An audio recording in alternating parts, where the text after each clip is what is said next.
Cyber safety, इससे related कुछ multiple choice questions देखेंगे और समझने की कोशिश करेंगे साइबर सेफ्टी के बारे में। पहला है, which of the following is an antivirus program. तो ये नॉर्टन, K7, क्विक हील, ये सारे के सारे एंटीवायरस प्रोग्राम्स हैं। एंटीवायरस प्रोग्राम वो प्रोग्राम होते हैं जो वायरस अटैक को रोकते हैं और आपके कंप्यूटर को, सिस्टम को, कंप्यूटिंग डिवाइस को बचाते हैं।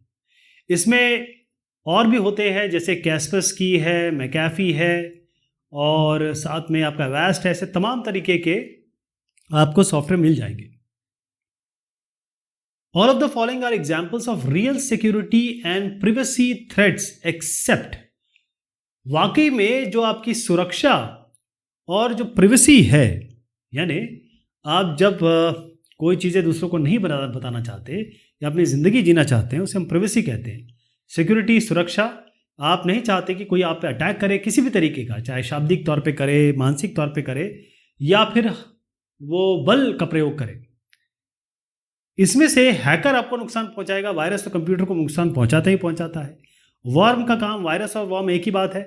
वायरस को एक्सटर्नल कोई ना कोई ऐसा एजेंट चाहिए जो वायरस को फैलाएगा। वर्म अपने आप फैल जाते हैं, इनको इसकी ज़रूरत नहीं पड़ती है। हैकर्स वो लोग हैं जो आपके कंप्यूटर सिस्टम में घुस के किसी तरीके से कोई चीज़ ख़राब करने की या फिर आपके वेब सर्वर में घुस के आपकी वेबसाइट ख़राब करने की कोशिश करते हैं। लेकिन स्पैम क्या होता है? स्पैम ये होता है कि जो आप नहीं चाहते। अब आप देखिए कि इन साहब को, इन्होंने मान लीजिए कोई एक कोर्स ढूंढा और वो कोर्स में मांगा कि भैया ईमेल और फ़ोन नंबर दे दो। अब इनको बार बार ईमेल, बार बार फ़ोन नंबर आ रहे हैं। इन्होंने भी इसी कोर्स पे अपना यूज़र नेम या ये कहें कि ईमेल और नंबर डाला, क्योंकि उसमें कोर्स के बारे में जानने के लिए ज़रूरी होता है। अब इनको भी इनके नोटिफिकेशन आते हैं। अब ये कोर्स ये करना चाहते हैं तो इनके लिए ये स्पैम नहीं है, लेकिन ये नहीं चाहते। ये एक बार क्योंकि ज़रूरी था, ये बगैर इसके जानने नहीं दे रहे थे, वेबसाइट जानने नहीं दे रही थी, आपको इनपुट करना पड़ रहा था अपनी इन्फॉर्मेशन। तो अब आपको बार बार ये मैसेज आ रहे हैं, मेल आ रहे हैं, जिसकी आपकी कोई आवश्यकता नहीं है। तो आपके लिए स्पैम हो गया। एक आदमी के लिए स्पैम दूसरे आदमी के लिए स्पैम नहीं होगा, ज़रूरी नहीं है। तो अब बम्बार्डमेंट, आपकी ईमेल में बहुत सारे ईमेल आ रहे हैं, फ़ोन कॉल्स चले आ रहे हैं जो आप नहीं चाहते। रात के समय, दिन के समय, आप खाना खा रहे हैं, गाड़ी चला रहे हैं, आपको फ़ोन आते जा रहे हैं, उनको हम स्पैम कहते हैं। तो ये आपके लिए सिक्योरिटी या प्रिवेसी का खतरा नहीं है ना। तो इसको ज़रा यहाँ पर मैं आपको समझा दूँ स्पैम के बारे में। देखें, स्पैम का मतलब होता है spamming unsolicited undesired electronic message. तो अनसॉलिसिटेड क्या होता है? जो आपने नहीं मांगा। अनडिजायर्ड, जो आप नहीं चाहते, वो इलेक्ट्रॉनिक मैसेज है। जैसे ईमेल आ रहा है, आपको फ़ोन कॉल्स आ रहे हैं, email messages, phone calls, voice message, SMS आ रहे हैं।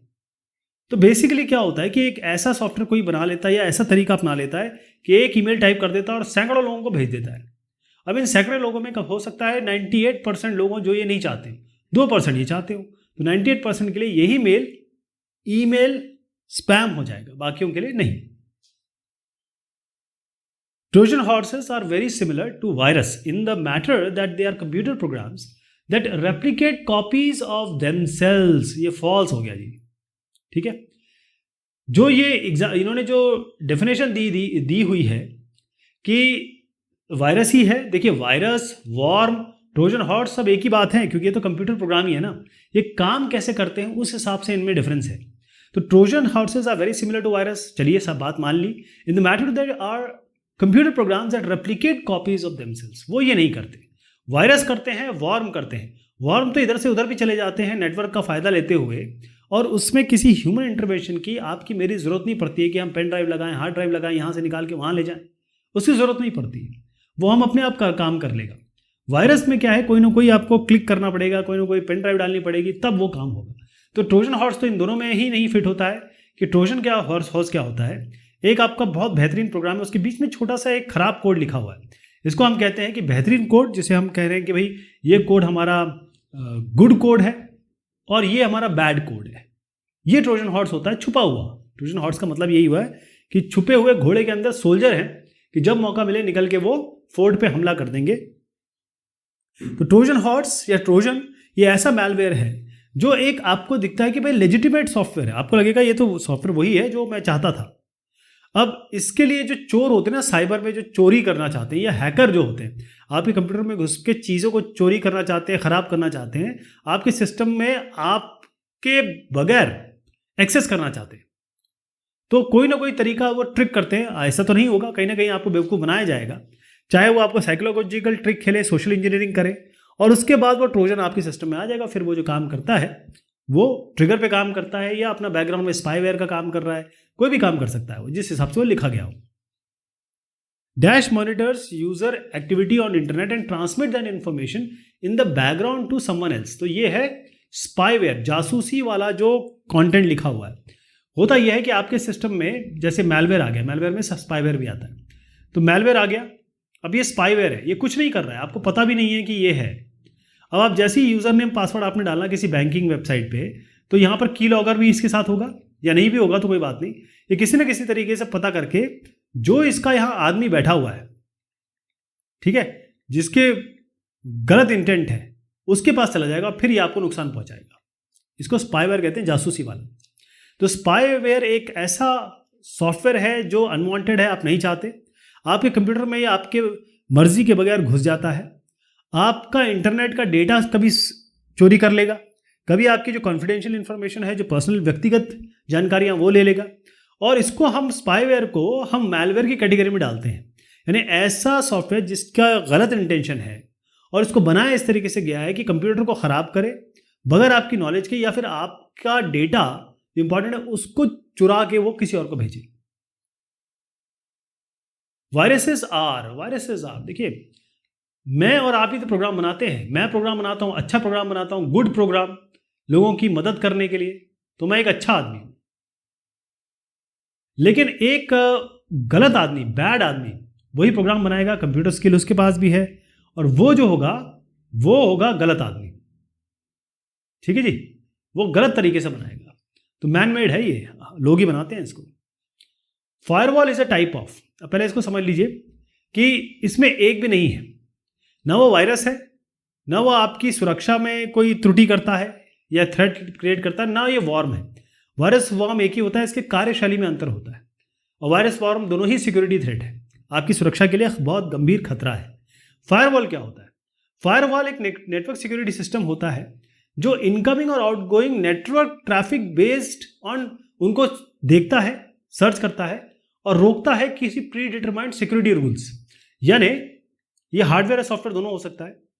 एक फायर, एक ये वॉल है, बाउंड्री है, आप यहाँ पर रहते हैं और उसके ऊपर आपने आग लगा दी, और आग लगा के क्या किया, आपने बाहर के इंट्रूडर को, जिसको हम हैकर कहते हैं, उसको रोक दिया, या कोई ऐसा मटेरियल जो आना चाहता है उसको रोक दिया। कैसे? आपने यहाँ पर प्री डिफाइंड रूल दे दिए कि ऐसा है कि .cze से कोई भी अगर मेल आए तो रोक दो, अगर डॉट, जैसे मैं लिखना नहीं चाहता हूँ, कोई पोर्न वेबसाइट है या कोई गलत वेबसाइट है वो ओपन करे कोई, तो यहाँ ना आने दीजिए, इसको ओपन मत करिए। तो इस तरीके की चीज़ें रूल्स में डाल दी जाती हैं, तो आपको ये आती ही नहीं, वो नेटवर्क ट्रैफिक वहीं रुक जाएगा, उसको फायरवॉल वहीं रोक देगा। तो ये आपका फ़ायदा कर रहा है, ये आपको एक तरीके से बचा रहा है। हैकर्स थे खास तौर पे। Unsolicited commercial email is known as, ऐसा कमर्शियल ईमेल जो आपको बार बार आता है और आपको परेशान करता है या आपके इनबॉक्स को भरता है, उसे हम कहते हैं स्पैम। वो होता है स्पैम। कई लोगों के लिए जो चीज़ सही है, जो उनको चाहिए, वो दूसरे के लिए स्पैम हो सकती है। ठीक है जी, आप निकल गए, बारिश आ रही है, एक छतरी वाला आया, बोला सर छतरी ले लो, आपने ले ली, आपके लिए स्पैम नहीं है। मैं गुजरा, ये मुझे छतरी बेच रहा है जबकि मेरे पास ऑलरेडी छतरी है, ये मेरे पीछे पड़ गया, तो मेरे लिए स्पैम हो जाएगा। Okay, which of the following is not an external threat to a computer और अ कंप्यूटर नेटवर्क? कौन सा ऐसा है जो एक्सटर्नल थ्रेट या बाहरी थ्रेट, सुरक्षा में जिसे कहते हैं भेदना, किसी तरीके से कोशिश करेगा कि भाई आपको नुकसान पहुंचाने की कोशिश करे? तो कौन सा नहीं है कंप्यूटर और कंप्यूटर नेटवर्क के लिए, कौन सा नहीं है? तो पहली चीज ये है इग्नोरेंस। ये एक्सटर्नल थ्रेट नहीं है, क्योंकि इग्नोरेंस आती है आपकी और मेरी। मैंने इग्नोर किया, मान लीजिए मैं कहीं गया साइबर कैफे में और मैंने अपनी वेबसाइट या कोई भी बैंकिंग अकाउंट खोला और उसको मैंने लॉग आउट नहीं किया, ठीक है जी, मैंने लॉग आउट नहीं किया, या फिर मैंने ऐसा कोई काम कर दिया, किसी ने मुझे फ़ोन किया, किसी ने मुझे फ़ोन किया कि सर मैं बैंक का बोल रहा हूँ, मुझे अपना ये बता दीजिए, आपका कार्ड ब्लॉक हो गया है, ये हो गया, वो हो गया, तमाम तरीके के गेम खेलते हैं लोग, तो आप तो फंस जाएंगे। तो ये इग्नोरेंस है, और ये सबके साथ होता है, मेरे आपके किसी के साथ भी हो सकता है। तो ये इग्नोरेंस सबसे बड़ा खतरा है। जो ट्रोजन हॉर्स एडवेयर क्रैकर्स तो बनाए इसलिए गए हैं कि आपको वो नुकसान पहुंचाएंगे। इग्नोरेंस तो कहते हैं ना कि अगर कानून बना है और आप नहीं जानते, फिर भी आपको चालान या कानून में जेल जाना पड़ेगा, क्योंकि ignorance is not a way out. You need to know everything. आपको सब कुछ पता होना चाहिए कि भाई क्या गलत हो सकता है, क्या ही हो सकता है। आप फंसे तो आप अपने कारण फंसेंगे। When a person is harassed repeatedly by being followed, called or be written to, he, she is a target of। अगर आपको देखिए, इसे हम कहते हैं स्टॉकिंग। एक लड़की का एग्जांपल लीजिए, सबसे बेटर आपको समझ में आएगा। यहां पर कुछ मजनू है, वो बेचारे इसके पीछे हमेशा पड़े रहते हैं, मतलब ये बेचारे नहीं है, ये बेचारी के पीछे पड़े रहते हैं। ये जहां जाती है उसको फॉलो करते हैं, इसके फ़ोन नंबर ट्रैक कर लिया उन्होंने, इसका ईमेल ट्रैक कर लिया, ईमेल पे, फेसबुक पे, ट्विटर पे और इंस्टाग्राम पे, सब जगह इसको फॉलो करते हैं, रास्ते में भी फॉलो करते हैं। तो ये लोग जो हैं इनको हम कहेंगे स्टॉकर्स। तो ये तो सड़क पे हो रहा है। ये इंटरनेट क्या है, वही तो जरिया ही तो है हमारा बात करने का, मिलने का, जुलने का। तो स्टॉकिंग इसे हम कहते हैं। स्टॉकिंग क्या होता है कि आपके ऊपर कोई निगरानी रख रहा है, चाहे एक आदमी रखे चाहे ग्रुप रखे, आप नहीं चाहते, और उसके साथ हैरेसमेंट शुरू होता है, यानी कि आपको परेशान करना शुरू होता है, आपको किसी तरीके से पोक किया जाता है कि आप जवाब दें, और फॉर उसके बाद आप किसी न किसी चक्कर में फंस जाते हैं। तो साइबर स्टॉकिंग जो इंटरनेट पे होती है, इलेक्ट्रॉनिक मीन से होती है, चाहे वो ईमेल हो, चाहे मैसेज हो या फ़ोन हो, जिस भी तरीका से लोगों को जरिया मिले, वो आपको परेशान करेंगे, आप पे निगरानी रखेंगे और नुकसान पहुंचाने की कोशिश करेंगे। वो एक अकेला आदमी भी हो सकता है, ग्रुप हो सकता है, पूरा ऑर्गेनाइजेशन हो सकता है। इसमें वो आपके एक तो आइडेंटिटी चुरा लेंगे, मतलब आपका क्रेडिट कार्ड डिटेल किसी तरह के चुराने की कोशिश करेंगे, आपको किसी तरीके से नुकसान पहुंचाएंगे, कुछ ऐसे मेल भेजेंगे या गलत शब्द कहेंगे, आपको परेशान करेंगे, मारपीट भी कर सकते हैं शब्दों के तौर पे, और सेक्स के बारे में गंदी गंदी चीज़ें भेज सकते हैं, या आपके बारे में सारी इन्फॉर्मेशन जान के बोलेंगे कि भाई हमारे पास तुम्हारा ये है सामान, अगर तुमने इतने पैसे नहीं दिया तो हम नेट पर रिलीज़ कर देंगे या वायरल कर देंगे। तो इसे हम कहते हैं 20 का उत्तर है स्टॉकिंग, कहते हैं इसको। विच of the following is a class of computer threat. Computer threat, computer के लिए थ्रेट क्या है? थ्रेट क्या होता है? जो पॉसिबिलिटी है कि वो आपको नुकसान पहुंचाएगा, हार्म पहुंचाएगा। देखिए, थ्रेट जब तक रहता है तब तक हार्म नहीं होता है, लेकिन थ्रेट कहीं ना कहीं हार्म पहुंचाने की क्षमता या मादा रखता है, इसीलिए हम इसको थ्रेट कह रहे हैं कि अरे बरसात आने का थ्रेट है, थंडर स्टॉर्म आने का थ्रेट है, लेकिन आया नहीं है। तो अगर आपको थ्रेट पता है तो आप क्या करेंगे? जल्दी जल्दी घर घुस जाएंगे या छतरी लेके चलेंगे, तो उस थ्रेट से आप बचाव कर सकते हैं अपना। तो कौन सा इसमें कंप्यूटर थ्रेट का फॉर्म है? वो है DOS अटैक। DOS अटैक जो होता है उसे कहते हैं डिनायल ऑफ सर्विस। इसमें क्या होता है कि भाई मान लीजिए एक वेबसाइट है और वहाँ उसके बहुत सारे यूजर्स हैं, किसी तरीके से हैकर ने या जो बदमाश लोग हैं उन्होंने इसकी सर्विस अनअवेलेबल करा दी, किसी बैंकिंग सर्विस को अनअवेलेबल करा दिया, और लाखों करोड़ों का ट्रांजैक्शन होता है हर दिन। तो ये डिनायल ऑफ सर्विस अटैक होता है। इसमें क्या होता है कि आपको जो अवेलेबल सर्विस है वो नहीं मिल पाती है, हो सकता है कभी थोड़ी देर के लिए या हमेशा के लिए, जब आप इंटरनेट से कनेक्ट हो। तो फिशिंग, सॉलिसिटिंग और स्टॉकिंग ये एक तरीके से साइबर क्राइम के इसमें आ जाता है ना। DOS जो होता है वो कंप्यूटर थ्रेट है, लेकिन कंप्यूटर थ्रेट ये तो आपको नुकसान पहुंचाएंगे। DOS अटैक हमने इसलिए लिया क्योंकि अगर ये अटैक हो जाता है तो ये थ्रेट बदल जाएगा आपको नुकसान में। और कुछ क्वेश्चन लेंगे। A license allows a user to use copyright material. तो एक लाइसेंस जब तक आपके पास नहीं होगा, जैसे मान लीजिए मैंने एक गाना बनाया, बड़ी अच्छी म्यूजिक ट्यून बनाई, वो आपने अपने वीडियो में यूज कर ली या आपने अपने कहीं यूज कर ली, और बगैर मुझसे परमिशन लिए, मगर मुझसे बात की होगी, मुझसे जैसे मैंने बड़ी मेहनत पैसा खर्च किया है और मुझे इसका कुछ मिल भी नहीं रहा है, और आपने इसको यूज़ करके आप वायरल हो गए, आपने खूब पैसा कमा लिया, तो आप क्या कर रहे हैं? आप मेरे कॉपीराइटेड मटेरियल को बगैर लाइसेंस के यूज़ कर रहे हैं। तो ये लाइसेंस अलाउज, लाइसेंस होगा तब आप सीधा इनको रिपोर्ट कर सकते हैं। इट इज़ अ प्रोग्राम और hardware device that filters the information coming through a internet to a network और कंप्यूटर सिस्टम। तो इसके बारे में मैं बता चुका हूँ आपको। ये फायरवॉल है, जो भी बाहर से चीज़ आ रही है इसको ये स्निफ करता, कुत्ता जैसे सूंघता नहीं है, और फिर अगर वो ख़राब चीज़ होगी तो ये वहीं उसको रोक देगा, बाकी चीज़ों को आने देगा। तो सही चीज़ आपके पास आती है, जो आप रूल बना के रखा होगा उस हिसाब से वो चीज़ रुक जाएगी। तो फायरवॉल है इसका उत्तर। It allows a visited website to store its own information about a user on the user computer. तो आप देखिए, पहले मैं इसका उत्तर बताता हूँ। इसका होता है कुकीज़, इसका आंसर है। तो कुकीज़ क्या होती है? आप जैसे आपने कोई वेबसाइट, आप किसी वेबसाइट पे गए, ये वेब ब्राउज़र है, यहाँ वेबसाइट पे गए, वेबसाइट खुल गई, अब आप कुछ चीज़ें इसमें डालते हैं, यूज़र नेम, पासवर्ड और बाकी चीज़ें, इन्फॉर्मेशन डालते हैं। तो अगली बार जब आप इस वेबसाइट पे दोबारा आएंगे तो फटाफट आपको चीज़ें यहाँ दे देगा, डॉट डॉट डॉट डॉट करके आप पासवर्ड दिखा जाएगा, यूज़र नेम आ जाएगा। बेसिकली ये क्या हो रहा है कि एक छोटी सी फाइल है, छोटी फाइल होती है, 4 KB तक की होगी, और ये आपके पर्सनल जो आपका कंप्यूटर है उसमें ये स्टोर हो जाएगी। और ये हो सकता है एक सेशन के लिए हो सकता है ये परमानेंटली आपको ये फाइल इसमें स्टोर हो जाए। इसको हम कहते हैं कुकी। तो कुकी 2 तरीके की होती है, एक तो परसिस्टेंट होती है और एक जो हमेशा रहेगी, और एक केवल एक सेशन के लिए होती है। तो होता यह है कि इस वेबसाइट पे आते ही वो आपको रिकॉग्नाइज कर जाए कि हाँ, आपने इस कंप्यूटर से लॉगिन किया था, ताकि आपको ट्रैक कर सके कि आपकी प्रेफरेंसेस क्या है। तो आपको फ़ायदा भी होता है इससे, लेकिन नुकसान भी हो सकता है।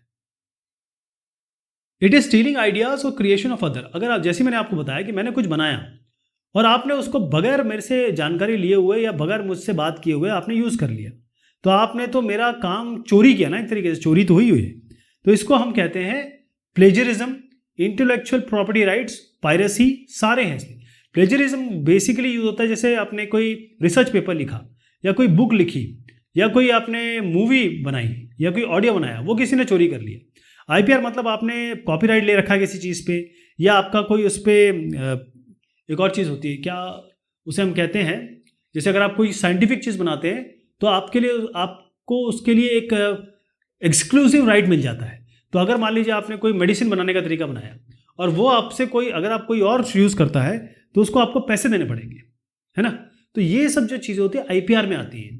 प्रिवेसी का मतलब ये, पायरेसी मत का मतलब ये है कि एक यहाँ पर एक पिक्चर रिलीज हुई हिंदुस्तान में और वो नेपाल में जाके CD कॉपी कर ली गई, नेपाल में जाके बेची जा रही है, नेपाल में दिखाई जा रही है, बगैर इसका ओरिजिनल राइट्स लिए हुए, डिस्ट्रीब्यूशन राइट्स लिए हुए। तो सारे के सारे इसमें आ जाते हैं। Hacking a computer is always illegal and punishable by law. तो ये सही है।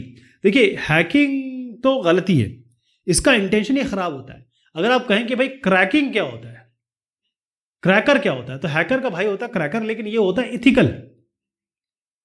एक वेबसाइट किसी ने बनाया, मान लीजिए किसी बैंक ने बनाई, तो वो क्या करता है, ऐसे लोगों को रिक्रूट करता है कि भाई अब हमने ये वेबसाइट बनवा दी है, अब आप चेक करो कि इसके पीछे कोई लूप है, कोई बैक डोर एंट्री है क्या, जहां से कोई हैकर घुस सकता है, या जहां से कोई कंप्यूटर नर्ड या कंप्यूटर एक्सपर्ट आप हमारी वेबसाइट को नुकसान पहुंचा सकता है।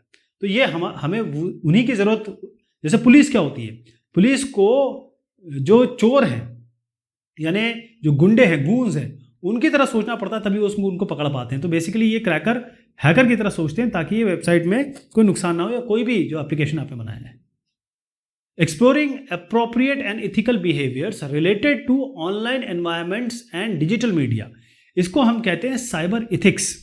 जब आप किसी के घर जाते हैं तो आप नमस्कार करते हैं, सलाम करते हैं या पैर पड़ते हैं, जो भी आपका रिलीजन आपको सिखाता है। तो ये आपका एथिक्स है, ये आपका तरीका है। आपको पता है कि ये अगर रेड लाइट है तो आपको जंप नहीं करना है, ये आपके इथिक्स हैं, है ना। आपने सीखा तो है, लेकिन उसको फॉलो करना इथिक्स होता है। कोई चीज़ सीखना और उसको फिर फॉलो करना, उसको अपने ज़िंदगी में उतार लेना, उसको इथिक्स कहते हैं। तो अगर आप इंटरनेट पे आ रहे हैं, डिजिटल मीडिया पे आ रहे हैं, तो आपको किस तरीके से बात करनी है, क्या शब्दों का प्रयोग करना है, वो भी ऑनलाइन में किसी महिला से बात कर रहे हैं या आपको किसी के विरुद्ध भी कोई बात करनी है, तो उसका एक तरीका होता है, इसको साइबर एथिक्स कहते हैं। विच of the following is a digital certificate standard, तो इसका उत्तर है X509। अब ये डिजिटल सर्टिफिकेट का मतलब ये होता है कि एक जो सर्टिफिकेट है, मान लीजिए फिजिकल वे में आप किसी को देते हैं, है ना, वो कहेगा यार ये मुझे ज़रा ईमेल पे भेज दो या किसी तरीके से भेज दो, तो आप इसको स्कैन करके भेजेंगे, लेकिन ये कैसे प्रूव होगा कि आपने भेजा, ऐसे बहुत सारी चीज़ आ जाती है। तो इसको हम डिजिटल सर्टिफिकेट तब कहेंगे जब इसमें X.509 है, अगर ये स्टैंडर्ड हमने फॉलो किया है, तो फिर ये हम कहेंगे हाँ भाई ये लेजिटिमेट तरीके से आया, आप डिनाई भी नहीं कर सकते कि आपने भेजा है और ये सही चीज़ भेजी है आपने। तो डिजिटल सर्टिफिकेट एक इलेक्ट्रॉनिक पासवर्ड होता है जिससे आप डेटा सिक्योरली इधर से उधर भेजते हैं। इसमें एक थोड़ा सा बड़ा कॉन्सेप्ट है, वो अभी हम डिस्कस नहीं करेंगे।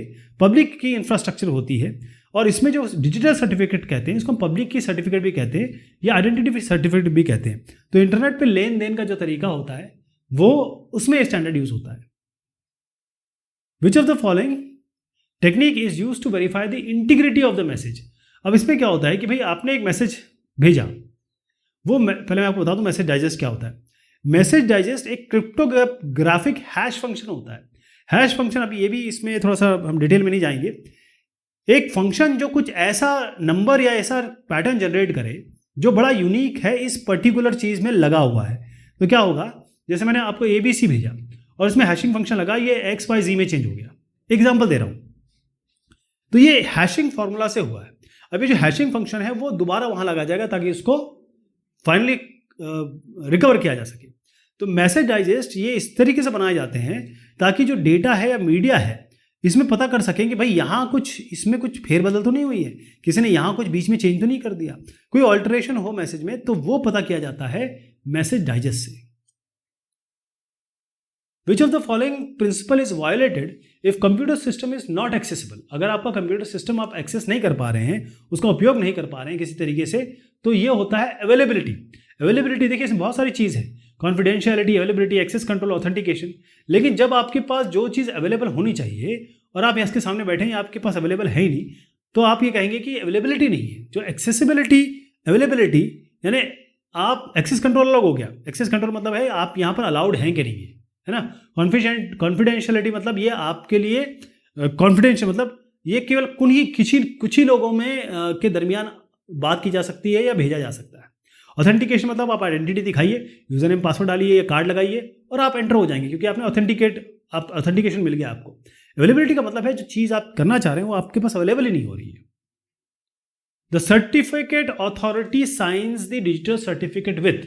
तो जो प्राइवेट की होती है उसकी खुद की प्राइवेट की जो होगी उससे होगा। इसमें क्या होता है, एक पब्लिक की और प्राइवेट की का कॉन्सेप्ट होता है। जैसे डिजिटल सर्टिफिकेट का अगर आप डिस्कशन देखेंगे जो मैंने किया है तो आप समझ पाएंगे। अभी फिलहाल के लिए रखते हैं कि जो सर्टिफिकेट अथॉरिटी है वो डिजिटल सर्टिफिकेट को अपने खुद के प्राइवेट की से साइन करती है। चलिए साहब, ये हुए सवाल जवाब साइबर सेफ्टी के। इसमें अगर और जो मैंने डिस्कशन किया और आप चाहते हैं तो बताइएगा, इसको और आगे बढ़ाएंगे। तब तक के लिए शुक्रिया, मेहरबानी आप सभी की।